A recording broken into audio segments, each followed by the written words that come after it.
these are behaviours of mistreatment. A continual receivership of these behaviours, plus more, in your personal or your professional relationships will create trauma bonds, abusive relationships, toxic relationships, dysfunctional relationships. Hi, welcome to the channel. My name is Kelly Armitage. I am a trained counsellor, coach, cognitive behavioural therapist, TEDx speaker, and also the creator of an accredited therapy technique called Ask. This is my book that was launched 2 weeks ago. Now, before I go into the behaviours of mistreatment and how to give boundaries around them, check out a link somewhere near my profile picture, which offers resources and support to you, sessions with me or my team, access to my book, 7 mini self-study courses, and a qualification for therapists and coaches that want to train with me. Okay, so let's get into the video. Behaviours of mistreatment. Let's look at them. This is a non-exhaustive list. There are further behaviours, but gaslighting, making you deny your reality, manipulation, consistent criticism and put-downs, invalidating your needs, being lied to, cheated on, specifically in a monogamous relationship, being abandoned consistently, unavailability, stonewalling and silent treatment, being demeaned and belittled and controlled. These are behaviours of mistreatment, and number one, we may be receiving these behaviours due to past trauma. Perhaps a parent exhibited one of these behavioural limitations, so current receivership of this type of mistreatment feels familiar. It feels familiar in your subconscious because it is a trained-in behaviour of allowance via family of origin. Number two, you may just be naive to these behaviours. Okay, so if we have received mistreatment in the past, then we have a mistreatment wound.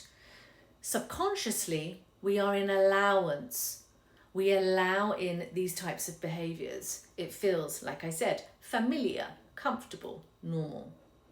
We must go forward to give boundaries around mistreatment for happy, healthy, loving, functional relationships. There is a specific technique that we need to A, identify behaviours of mistreatment, and B, give boundaries around that. When we give boundaries, we must be in the correct emotional energy with the correct communication so that the other person takes us seriously. If we are reacting in triggered ways, anxious ways, angry ways, fear-based ways, then we will create a reenactment of mistreatment. So, passive-aggressive or aggressive ways of communicating towards mistreatment behaviours will create repeats, reenactments. In my book, A Serenity Kit, Chapter 8, The Protection, goes into depth on behaviours of mistreatment and also how to give boundaries. For respectful relationships, we need to know how to give boundaries, and there's an art to doing that. Okay, so if you have communicated your boundary correctly, in the correct emotional energy of calm, centered confidence, with the correct I-message communication, and the person repeats these behaviours, whether that's a family member, spouse, lover, partner, boss, co-worker, friend, if they repeat the behaviour, even though you've asserted your boundary correctly, then that means they do not respect your boundaries. And that should be a deal breaker for your relationships. We are deserving of loving, supportive, kind, functional relationships. Check that A, you're not emitting or giving out any of these behaviours. That's great. And check B, that you're not in allowance, that you're not receiving in any of these mistreatment behaviours.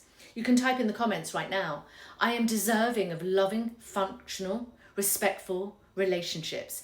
And I give boundaries, immediate boundaries around mistreatment. I hope this video helps you guys. Check out the book, it will help you.